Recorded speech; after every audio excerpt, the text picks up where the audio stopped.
glorified.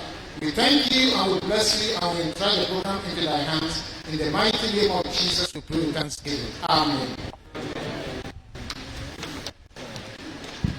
Thank you very much. We are filled with the Spirit now. We are very confident we will have a very successful program.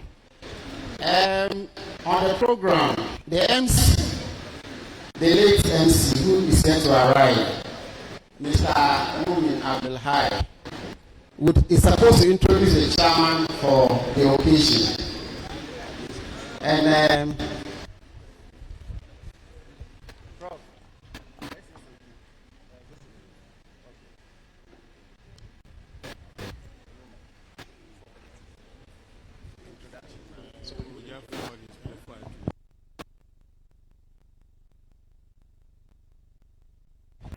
I was going to be very crude about it because I know the chairman very well. Except that I have to be guided in what I say. And so I'm waiting for the right words. For inspiration from the Lord. And then but of course, we have a number of head of departments, school officers, staff of the School of Business with us here. And then we'll be introducing them as we go ahead. So I have the task, the obvious task, and of course the privilege of introducing a man I so much admire and love to always be in his presence. Today the occasion is chaired by a man. For every program of this nature, you would always need somebody with the right skills, temperament, and the ability and quality to steer the program. Of course, looking around, there are many people with sterling qualities to do so. However, the chairman's position is always and usually occupied by one person, and therefore, I will go ahead to introduce to you the chairman for the occasion. Our chairman is an interdisciplinary development professional with over 20 years of experience in strategy and program development, development evaluation, policy research and analysis. Before joining the academia, he worked with RAINS as Executive Director and the Country Project Manager for Youth Safe Consortium, a project studying youth demand for financial services in Ghana, Kenya, Nepal, and Colombia. He has consulted for many agencies including Action in Ghana, SHEHP, USAID Ring, TechnoServe USAID, Africa Development Bank, Banks Tropical Funds, Hope for Children UK, SDF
on the high table, you have Professor Abu Jaja, Professor Isaku Haruna, Professor Kimin.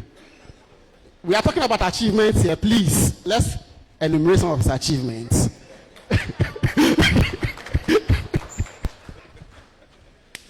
I'm supposed to introduce. What's your title? No, I don't have a title. It's okay. Give me my microphone and go away.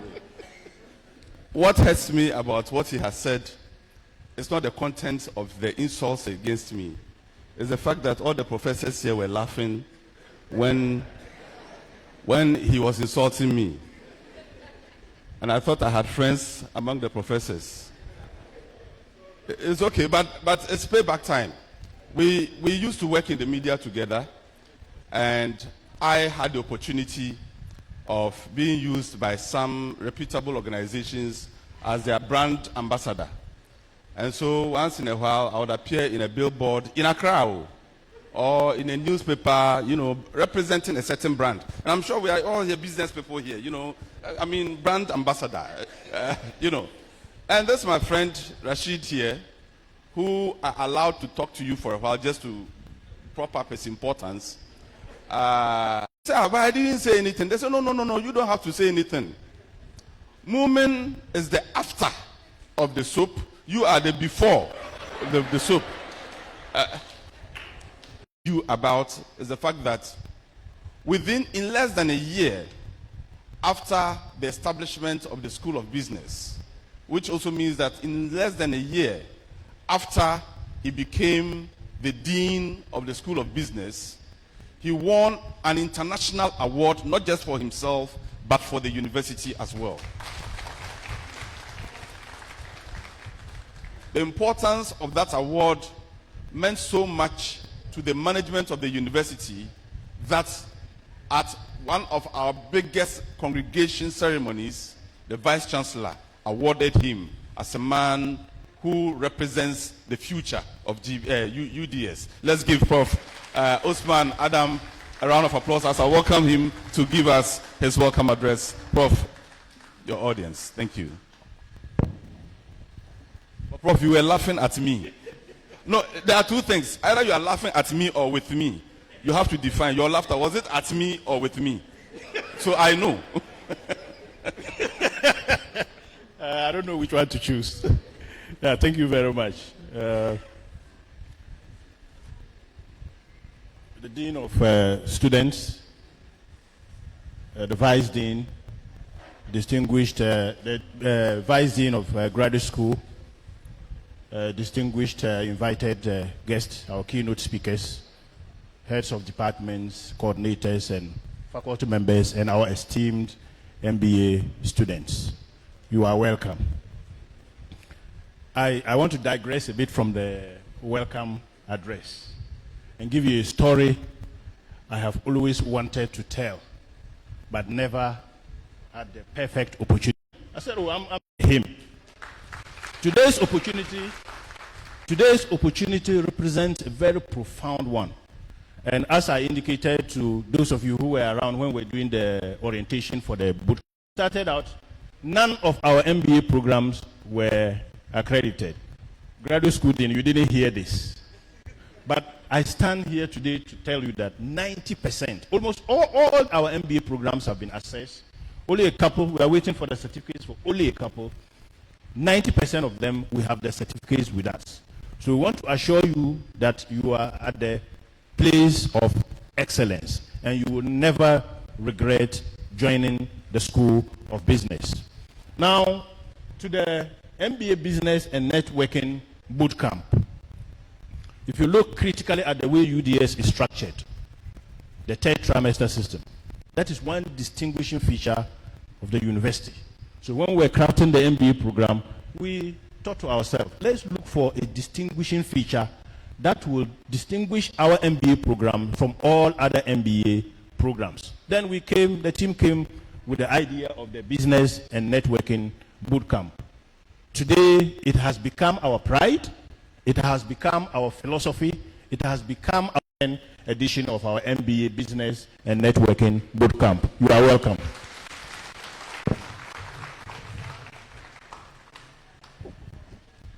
think Prof deserves a louder round of applause. Prof has spent some time eulogizing Professor Alassane Musa, the Dean of Students, away from UDS. What I also want to add is that for many girls in northern Ghana, not just in northern region or in Tamale, for many girls in northern Ghana, he provided an avenue for them to have access to education. He was instrumental in the establishment of the Tamale Girls Senior High School. Let's give him a round of applause in acknowledgement for that as well. Thank you very much. You know, you're going to have a whole day filled with websites that the world will have access to. GBC Online and Graphic Online. Do you support me? Thank you very much. So, and that must be done because it's too good to remain only within the university premises. Mr. Abdullah Idrisu is senior hall tutor. He's also here with us yet. But we'll delve straight into business. And doing business is good. I was driving.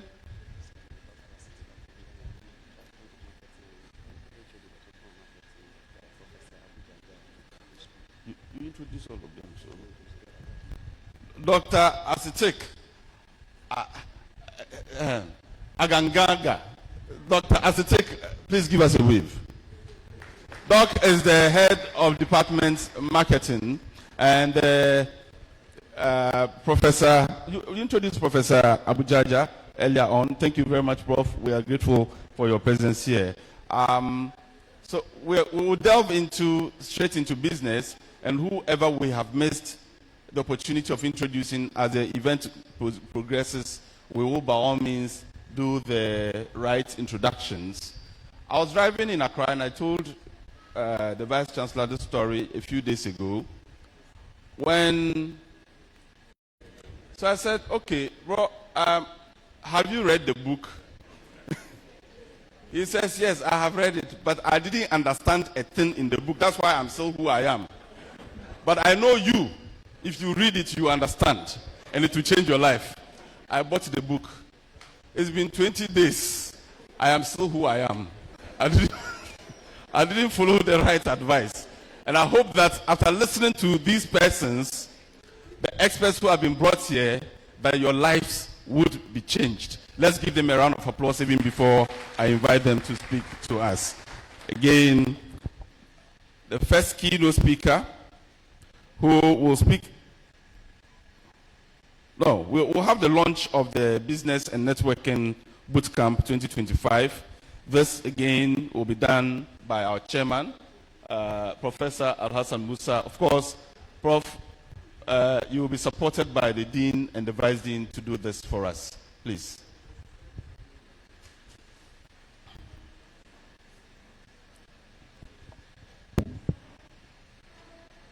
Yes, and Prof Abujaja, please.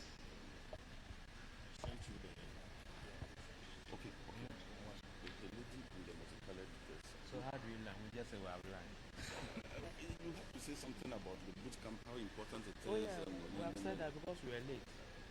You repeat it. All right. Thank you very much. To borrow from Mr. Rashid, the late MC. Thank you very much, late MC. So as you know, the Dean has already elaborated on the purpose of this camp. In my opening remarks, I touch a bit on that. We all know what the opportunities will be. Somebody told me a story some time ago that you can write a very good proposal, the best in the world, but your funding is likely to come from the person you were sitting with in the flight from Accra to Tamale. So beyond the speeches we will hear, networking will be important.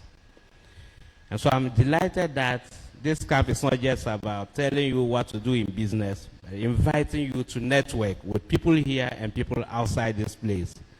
And so it's an opportunity for us to reap what is available in the entrepreneurial ecosystem.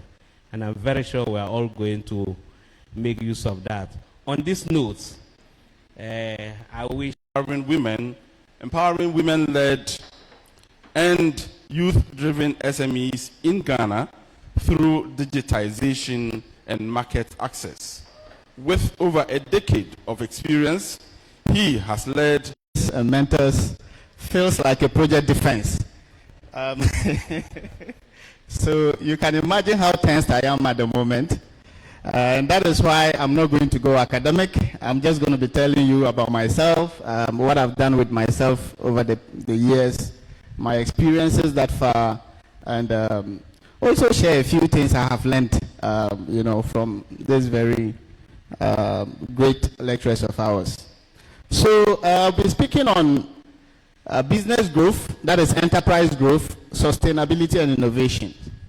Now, MBA students, we are very sure that these are terms that are not new to us. Today, you cannot talk about business or enterprises without talking about sustainability or innovation. These three have been married together, because of the times we find ourselves. I hope I'm free to walk around, yeah.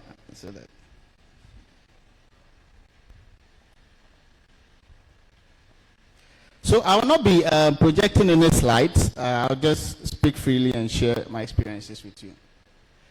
Now, in an attempt not to define business growth, but we all understand that for any enterprise to stay relevant, it has to grow.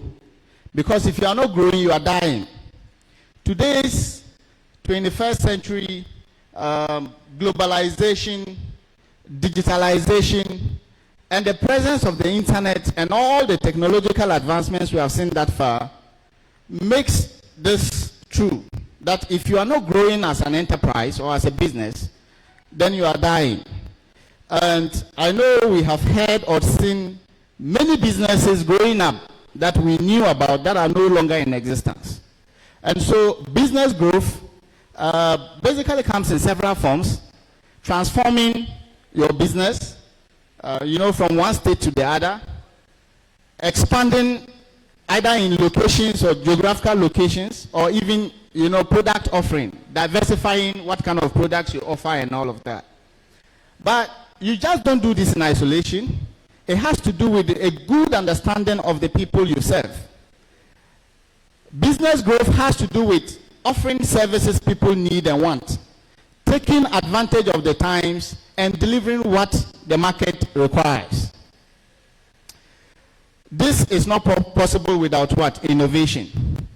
I'm just going to tell you what we do at Jowato briefly, and then link that up to business growth and today's topic. I was introduced earlier, and my startup was also introduced as providing market linkages to MSMEs. But what we didn't add was that we accelerate indigenous brands. Why? Because, so before then, let me explain what I mean by we accelerate indigenous brands. So take small businesses in northern Ghana that are either trying to produce something, to be able to reach market, not just within where they are, but to reach market outside.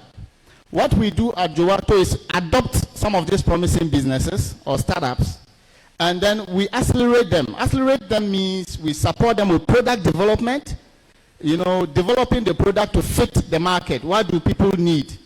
We look at what you're offering, look at what the market needs, and then we see how to develop this product to meet the market.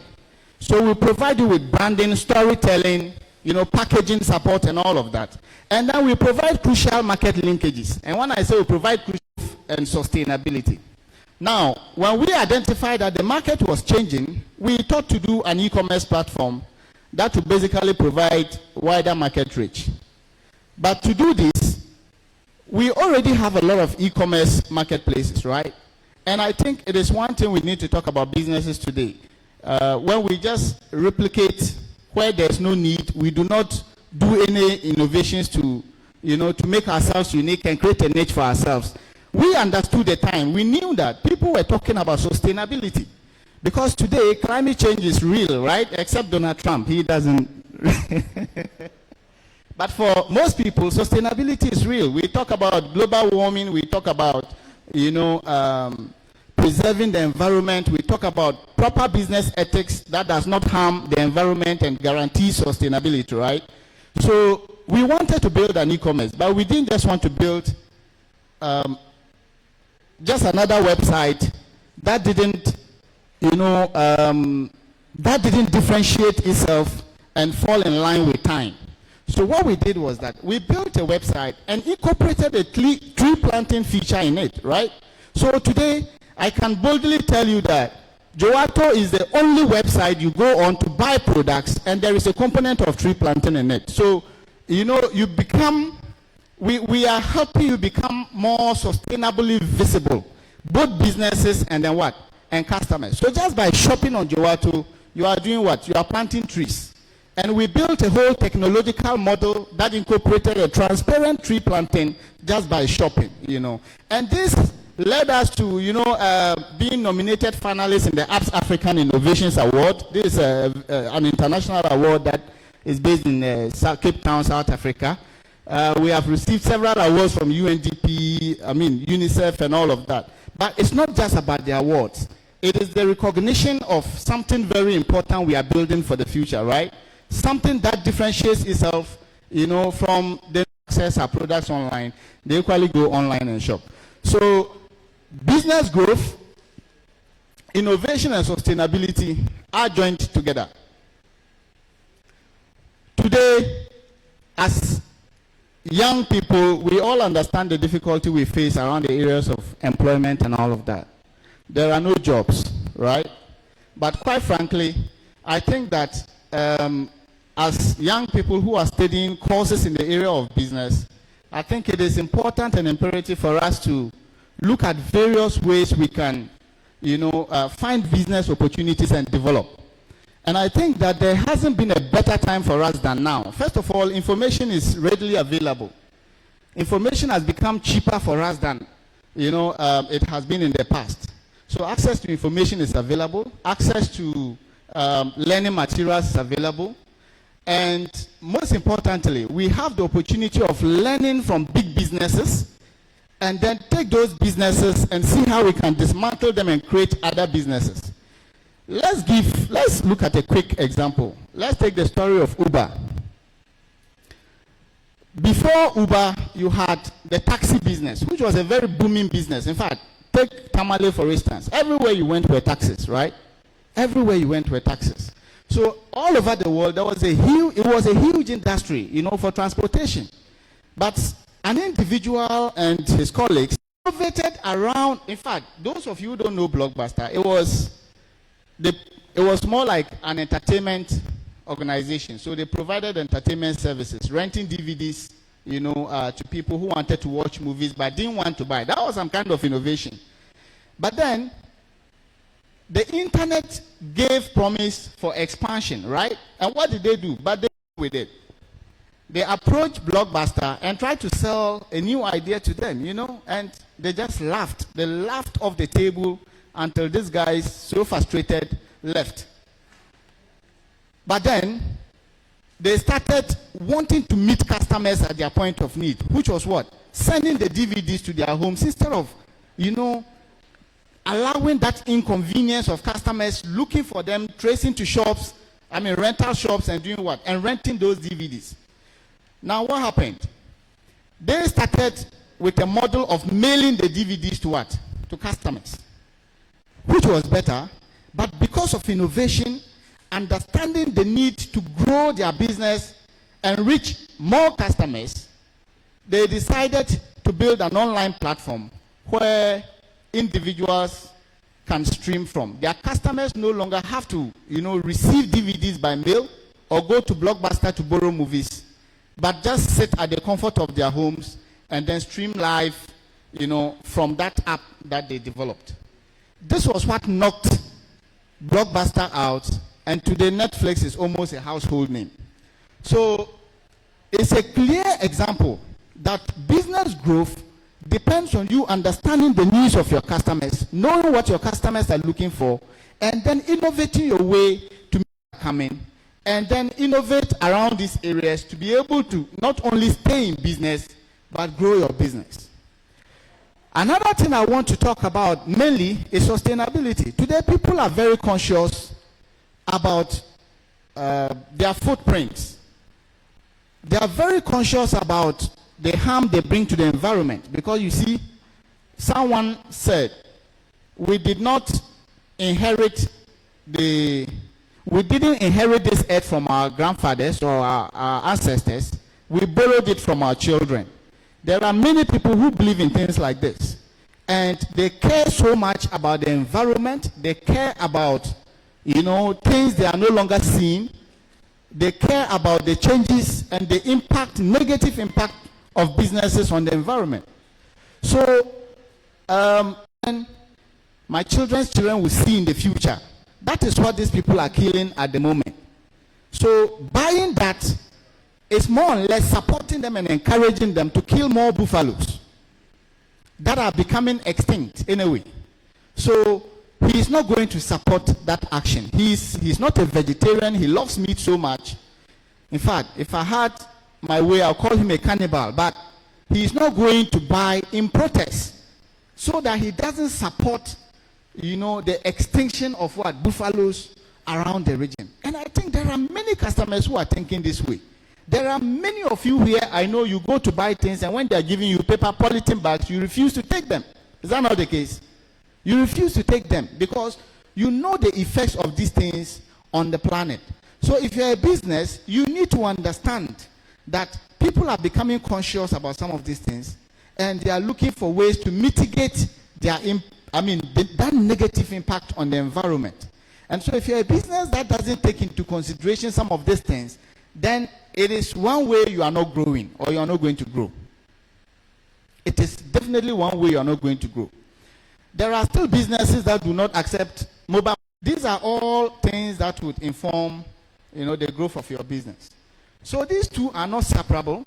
These three are not separable: business growth, sustainability, and innovation.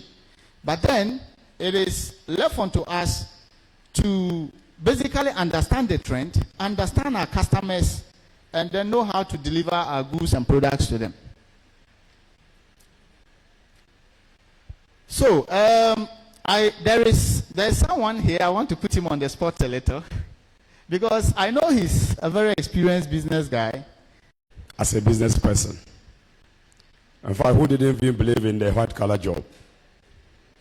My first company I worked with was RLG Ghana, which I had the opportunity to go and work in Dubai. I refused and turned down the opportunity, and I grew up a business called Big Phones. Big Phones, literally, the big stands for believe in Ghana. And that is why, as a young guy, I don't have a passport. I don't literally believe in traveling out of this country. I believe that we can make it here and we can grow it here. So I have a couple of businesses running. Some of them are physically, some of them are just online. A few of them failed along the line, like the Big Phones was one of the household names in Tamale. But along the line, it failed because of some external factors and some indisciplined nature of young guys. I started a business in 2014 when I turned down the opportunity to go to Dubai and work for RLG Ghana. The business started growing in 2015, 2016. It was on top of town. I started a leveraged life, bought cars for myself, bought some for my wife. In fact, take out holiday trips to go and make it big there. In fact, these are some of the factors personally that I thought today, given the opportunity, I will not venture into. This experience I learned from it. And some, decisions and factors externally, like the introduction of the Igbo community or the Nigerians in that industry. They literally brought a lot of what we were selling here far cheaper than what we are able to get. because they are able to travel out, put their capital together, go to Dubai and China, get very good prices, and come and beat down the prices and push us out of business. And so a lot of the business, like the mobile phone industry, if you go, they are struggling. Like Office Point, Century Phones, and most of the big businesses are struggling because of the introduction and the invasion of the market by the Igbo community, because they are able to get to the source, get to the product cheaper, and come and invade the market and push you, the indigenous business people, out of business. So 2 factors. That is the external factor, and then the other factor was the youthful exuberance that I exhibited. And in fact, people might not want to share these stories. Everybody is a victim to this. Because if you are doing business and you get to that point, you think that you have reached there and you have made it. And you want to show to the world that you have gotten there, and this can bring you down. Thank you very much. All right. Thank you so much for sharing this experience with us. Now, 2 key takeaways. You are doing MBA because of the one he mentioned. That one wasn't an external factor. It was his personal factor. That is why you are doing the MBA. So you know how to manage your businesses, you know how to delay gratification and all of that. But the other factor that I am interested in has to do with the external factor, where he said the Igbos came and knocked the indigenous brands out. Now, I would say that this is where innovation wasn't taken into consideration. You see, we live and operate a globalized society, right? Meaning today, people are here and they are buying things directly from China. I mean, look at someone is sitting in his country and detecting tariffs on people and everyone is trembling, right? That is because we know it's a global community and it's going to affect everyone.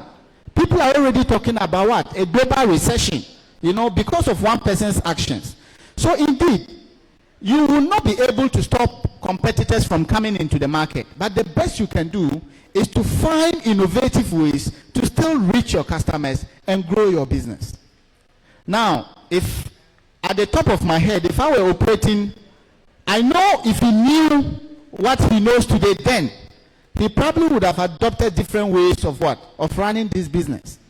Instead of just selling the phones, perhaps he would have now told his customers that when you buy phones from big phones, if your phone screen is broken, come, we'll replace it for you for free. That probably would have been one way to meet the customer's need. The factors that affect, you know, show the guy the various phones they had, the various tablets they had. He was able to look at them in detail. He spent so much time, you know, scrolling through phone by phone, looking at the properties, you know, and basically learning about the phone. And indeed, he called his boss and said, "Director, I met a young guy and he has introduced me to something, and what the problem we're having is solved. What we wanted, we saw it online. It's in Ghana and they can deliver it to our office." So that problem was solved. In fact, they were wondering how to get tablets. And do you know how many they are buying? They are buying 62 tablets, one costing an average of 4,000 Ghana cedis. You understand? So that is money going to Franco. If they had not adopted innovation, then there is no guarantee for business growth. There's no guarantee for sustainability. And, you know, the sad story of big phones, of course, other factors, but you see, they probably would have been suffering the same fate. So today, the world is so competitive that you cannot ignore innovation in whatever business it is you are running. And you see, innovation is made to serve people. It does not mean introduce something new, like invent anything. But you can take an existing product and see how to, you know, either the mode of delivery, you know, the service quality, even service is innovation. I'm not saying this to blow my own trumpet, but the expert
community in the business. I need to ensure that it really works. You need to also be persistent. If you want something, there are people who are around, who are maybe inside here, who have the potential to support you, support your idea. If you support somebody like that, don't just let that person pass you by. Give it a try. Be on that person. Don't be harsh. Just be patient. Slowly be on that person. Persist. He will help you. I always say to my colleagues that you need that. I always say to my colleagues that businesses does not respond to copy and paste, or entrepreneurship does not respond to copy and paste, because this thing may be working for this person, but you can't just copy it the way the person is doing it and paste it on your own. It won't work. Your situation is particular, so you need to, yes, get inspiration from what the person is doing, and then adjust it to fit your own scenario. So we really need to be persistent and consistent. You need to, which I think is good. And totally, in the last hour since we started, we have had close to 700 people who are watching the events from outside of this room. I think it's a plus for the organizers. So later you can all go and like and watch the video, and then it will be there for posterity to find out. But once again, let's give a round of applause to Tiku. Tiku can sell anything to anybody at any time, even if you don't want it. She reminds me of my friend. Prof, I think I told you the story once, Prof. Hassan. My friend comes to me every 18th, and I notice it, 18th of every month. We are working together, but by 18th he's broke. So he'll come to me and say, please, lend me money to take me through the rest of the month. He consistently did this for many months until I got fed up. So there are times he would come and I'll say, look, we take the same salary, I'm also broke. Then he will go and come and say, look, I'm selling this shirt. Please buy it for me. Even if I don't need the shirt, you find a way of convincing me until I'll say, okay, the shirt goes for, maybe he bought it for 100 cedis. You say, you give me 20 and take. I'll give him 20 cedis and take. On this particular day, he came. He said, woman, I'm broke. Can I borrow some money from you? I said, look, I'm also broke. I don't have money to lend you. He went and came back after an hour and said, I'm selling my cat. He has a cat in his house, he was selling the cat. And I said, oh, but I'm not like Dr. Akangangang. I don't eat cats. Doc, don't let me expose you here. I said, I don't eat cats. So I don't have a need for cats. He said, okay, even if you won't eat the cat, if you buy it, it will eat the mice in your house. I said, no, I don't have mice in my house. He said, I beg you in the name of God, you buy the cat, I'll bring you mice. I bought the cat. Tiku, thank you very much. You're a very good presenter, and we're proud of your achievements so far. Let's give her another round of applause. Our next speaker is someone who is a social entrepreneur. She is the co-founder of Niima Company Limited. She is a social entrepreneur from Tamale, Northern Ghana, with a background in development studies and community development. She is the co-founder of a growing skincare brand that partners with local women, share better processes to create high-quality natural skincare products. She's passionate about women's empowerment and adding value to local resources. She is on a mission to build one of the from all of you today. My business name is Niima Company Limited. We We are the producers of the NEMA products. We make sourced raw materials, focusing mainly on shea butter, which we have in abundance here, our baobab, our neem, our coconut, etc. So I'm here today to share with you the challenges we have faced so far. I won't be wrong if I say that entrepreneurship has been romanticized currently. People talk about entrepreneurship as if it's a walk in the park, like it's something that you just get up and you start and you are doing. Most of us believe this, and then we start, but in no time, we have to stall. We face the challenges and then we wrap up. So how do we go about it? How do we start successful enterprises, strive and thrive in future? That's what I want us to look at today. Some of us, we believe that to do anything, we need to wait for the right time, the perfect time. Either the perfect opportunity, the perfect co-founder when it comes to starting a business, the right amount of money, or maybe the perfect market situations before we are able to start. But from my experiences as an entrepreneurship, I know that there is nothing like the perfect time. I think the perfect time is just now when you think of it, what you want to do. That's the perfect time to start. There is nothing like waiting. And I believe that the entrepreneurship journey is like blindfolding yourself and then trying to pull a rock up a mountain. You just don't know how. You know you want to do it, but how, the challenges you are going to face, you don't know until you start. Sometimes we hear of successful entrepreneur stories. Some people who started their businesses in their garages and now they are running global empires. And a whole lot of juicy entrepreneur stories out there.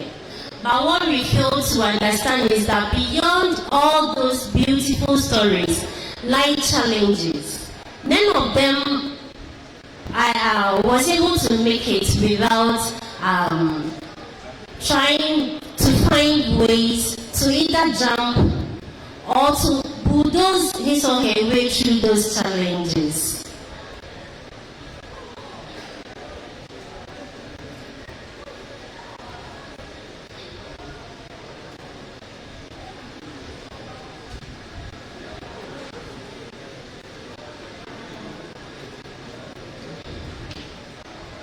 I'll share an experience I had before I started my business.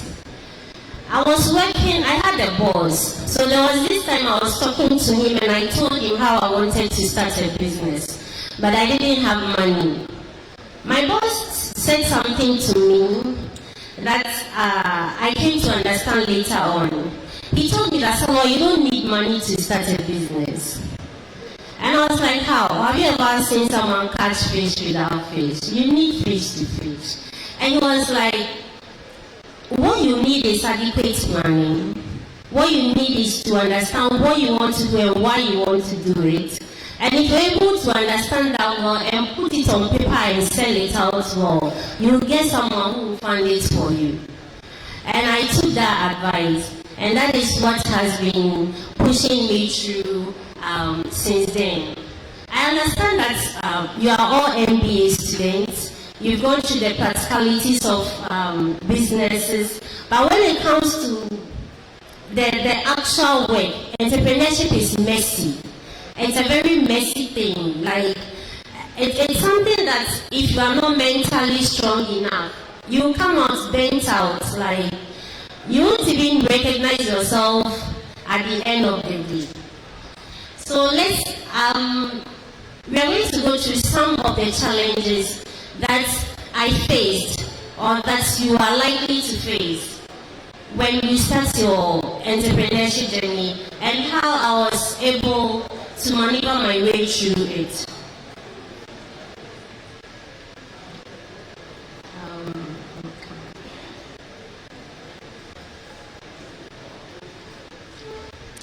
first one I spoke about already, which is the illusion of the perfect time. Sometimes we believe everything, the stars have to align before reaching. It's not about thinking it. It's about how to actually bring it to life. And then when you have the idea sitting in your room, you feel all good. Like you feel like you are onto something. Until you actually put that idea to test, when you are trying to bring it into being, that's where the real fear will come in. You now understand that, wow, so this is it. And that is where some of us will fall down. Because you'll be faced with the challenges, you now know that, oh, okay, I need people, I need a structure, I need this, I need a plan, I need to this person, the person will buy it. We don't actually go to the market and then research and be sure if what we are planning on bringing out is something that people will be willing to exchange money for. We assume they will be willing to buy. So we go ahead to bring it without work. Did you do your due diligence before starting that business? That's one thing that we have to consider. Whom we are selling to. Even if the person, sometimes the person who will even end up consuming our product is not the person who is going to buy it. So if you don't put all these things into consideration and then know how to craft your story and then market your products very well, you are going to end up failing as an entrepreneur. And another challenge that as an entrepreneur you face is rejection and failure. There is no entrepreneur out there who has said that he or she has never failed or be rejected. You will definitely get rejected. When Chantal was sharing her story about how she approached people to buy her products and the challenges she faced, some of them rejecting her, if you are not emotionally and mentally strong as an entrepreneur, you will fold. Because some of the things they will tell you, how some people reject you, that with the research and the due diligence I've done, I was onto something great. So when I heard about the applications for that Tech Pro, I applied. And luckily, my team was selected. We got to Accra for the orientation, and I was shocked. Because of the kind of ideas I met over there. I am someone who is selling my shea butter, and then you're going to compete with people making machines and then other crazy ideas. Only that at that time, if you are not someone who is mentally strong, you will fold. Only that one will intimidate you to come home and not go back. So when we met, during networking, someone will ask you, oh, what do you ourselves? And how we were able to sell ourselves out there. Unfortunately, we didn't win. We are not part of those who won. But later on, we were called back after a whole year. We were called back to pitch again, and we were able to win $10,000.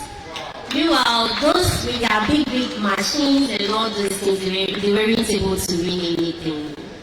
So that's how it is. Like, it's about your ability to not fold when the pressure hits you. Because as an entrepreneur, pressure will hit you. It's a lonely road when it comes to entrepreneurship. And it's a very emotional thing. Because someone will not understand. Every day, there's any money coming into your hand, but you're always complaining that I don't have money.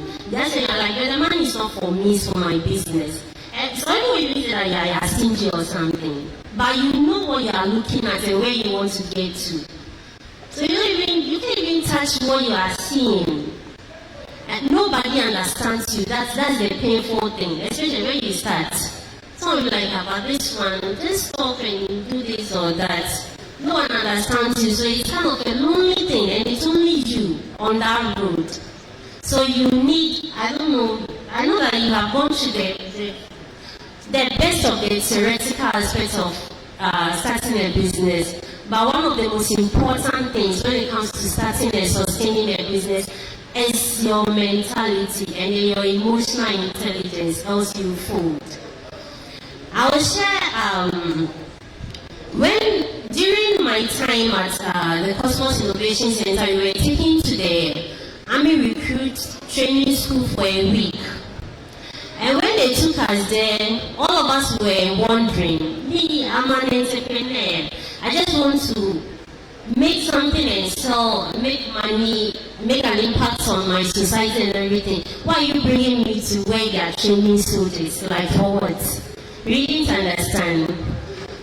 But as one of the courses we were taking through something that they called night vision. We were taken out into the forest in the middle of the night. And then we were forced to see through the night and then complete task in the dark. And to date, that's one of the things that has been keeping me grounded. What I was able to take away from that challenge was, as an entrepreneur, when you start, it's all rosy, the day is bright, your idea is good, like everything is going on. But unexpectedly, you hit a bump, you run into darkness. What do? Do you fold? How are you going to be able to make it out of that darkness? And that's what we were taking there to do. And I learned, I was able to take this thing away. Like, if you are, let's say you are in a room and all of a sudden the light is turned off, immediately everywhere will be black, everywhere will be dark. You can't see anything. But if you calm down and then you focus very well, you see that as time goes on, things will start getting clearer for you, though it's still dark. So probably it's from family and friends, you are going to gather some scraps to start something. And then when you start, when you're at the ideation stage, you won't understand until you get to the execution stage. And you know that for 50 cedis last year, my customers still expect me to be selling it for 50 cedis. So how do I navigate around this?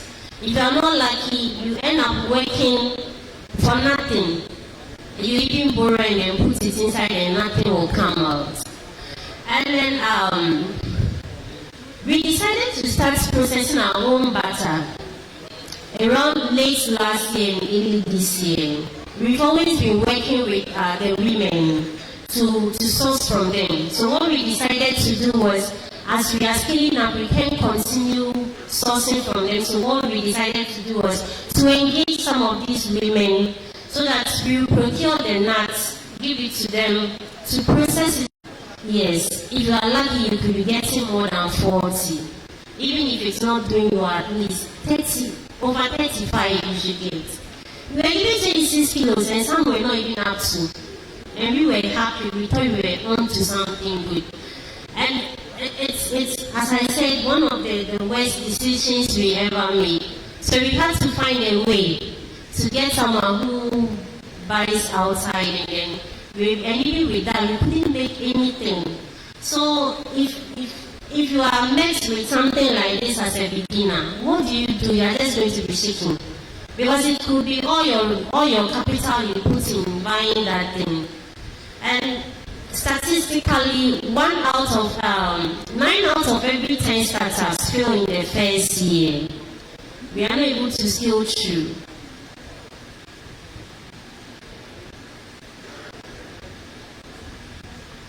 So I've shared some of the challenges we are likely to face as an entrepreneur from experiences with you.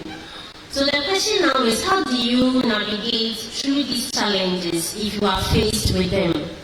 Sometimes we know the challenge that I will face that will make me stop doing my share butter business. Yes. I don't know, I haven't thought of anything that will actually make me stop. And that's all because the business is so profitable. It is because I know why I started the business in the first place. My idea of going into share butter started during TTFPP on WAC campus. the villages we went to, most of the women, we saw, over here, up north, the standard of living is very difficult, and when it comes to women, it's even worse. So most of the women over there, they were into shea butter, and most of them were also the breadwinners of the family. Because in the afternoon, you go around and the men will be sitting around drinking pito and others, and the women will be making butter. And you ask them, and they're like, it is out of this they sell to feed their family and everything. So that's where I actually got to know shea butter very well. So during my dissertation, I chose the topic of the shea butter is kind of a women thing, over 90%. But unfortunately, those women who break their backs to make the butter that we all love so much, they still face a lot of economic challenges. Because people come from outside, they buy it at very cheap prices, and they go and they make millions on it. Cosmetic companies in Accra will come, they will take pictures, and then they will buy very cheap, and then they will go and make a lot on it. So what we decided to do was to work with these women. So we decided to go into the making of cosmetics. But along the line, we realized that we couldn't absorb, the industry is large, we couldn't absorb anything. So we decided to take on market linkages. Mr. Jonathan is not here, we work with him. We supply them most of their shea butter. So since they already have a platform, when people reach out to them for butter, that's what took me all the way back to why I started my shea butter business. I know that no matter what, I won't stop, because I know why I am doing it. So if you start a business, and then you know the why behind your business, no matter what, so far as you believe in that why, you will find a way to sail through. But if you don't know and then you just start it, any small thing, and then some of us too, we have become, what's the name? Because we are not emotionally attached to what we are doing. Some of us, you see us doing this today, tomorrow we are going to leave, I'm going to do granite paste. The granite paste, after 1,000, I'm going to do Tom Brown. They are jumping from one place to the other. But what I'm talking about here is adaptability. You should be able to adapt to changing situations. Okay, so we are not the first to start shea butter business. There are lots of people who make shea-based cosmetics. But what makes us different is that we understand the changing times and then we adapt to suit it. When you come to us, some of our butter we package in calabashes. We don't do a lot of plastic. We package most of our butters in calabashes, our black soap too. And if you ask why we did that, it's because we understand that the world is moving towards a greener phase now. People are looking at green economy now. So though we are doing shea butter, everyone has been doing shea butter, but how do you differentiate you from them? So we came up with using calabashes. And even when we use the plastic, we came up with the policy of giving 5% discount on people who come back to repurchase with their existing containers. Maybe you finished using it, the container is useless. Don't throw it away to later the environment. Please bring it back so that we refill it for you at a discount. So those are all some of the things we are doing to be able to keep up with the changing trends. As trends are changing, we are changing. I do shea butter, but there is almost no sector that you put me in, you put my business in, that I won't be able to adapt to fit in. When there is a project that is targeting, that is for health, I'll apply. And I will know how to tweak my idea to fit into the health sector. Because we are doing wash, we do soap, we do others. That's wash related. We make soap for people put to bath, we make sure to target specific skin conditions like acne and other things. It's solving a health problem. When there is a project that is for, what's the name, recycling or whatever, we will fit in because we put in measures to recycle whatever we are doing. So it doesn't matter what you are doing. Be adaptable, be versatile. When times are changing, not to change your business, but tweak one or two things to fit in as time changes. And also discipline. Doing entrepreneurship is very difficult. Some of us, we don't know. Some of us say, I want to start a business because you can sail through this entrepreneurship journey. And most importantly, community. Let's make use of our community. I don't know any great entrepreneur who said he or she did it alone. We are not islands, we need each other. And if you are able to look very well, you will see how your community can impact on the business that you are doing. Personally, I'm in share butter. I use my community. There are a lot of women share processes here. Those are the backbone of what I do. And also networking.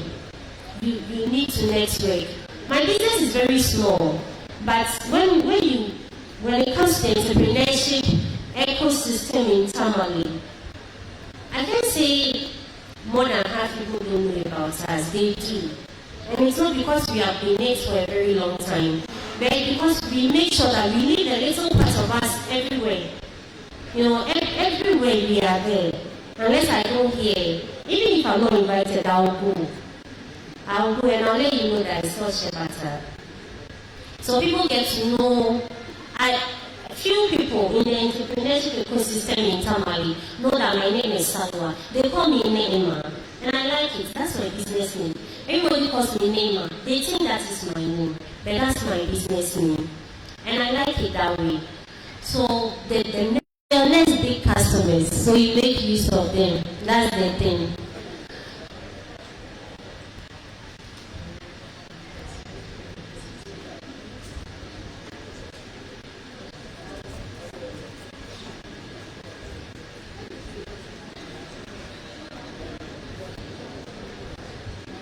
And one very difficult thing for us too is doing entrepreneurship in a place like Northern Ghana.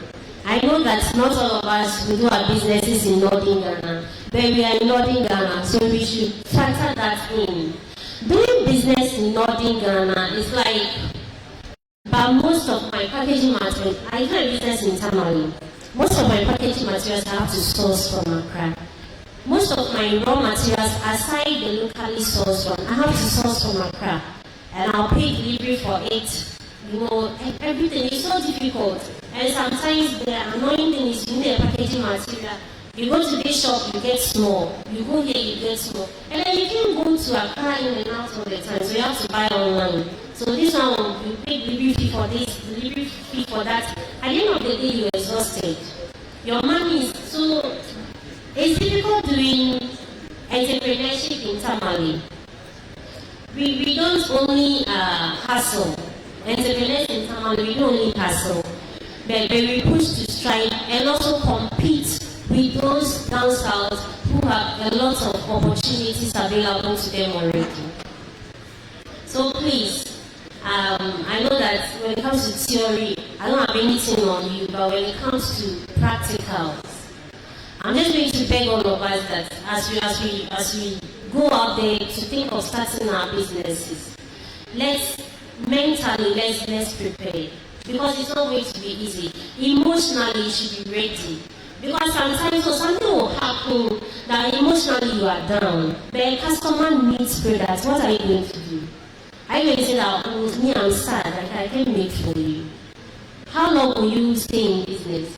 So you should be able to balance that emotional thing with your business and also be strong mentally.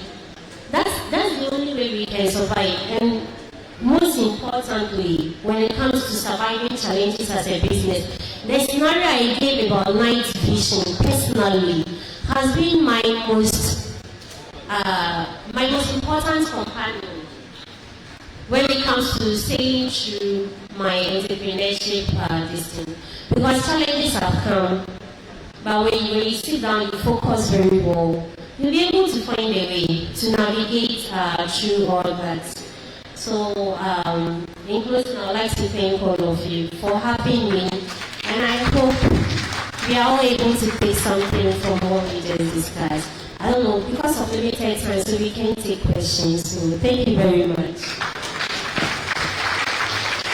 Maybe a topic on navigating the challenge.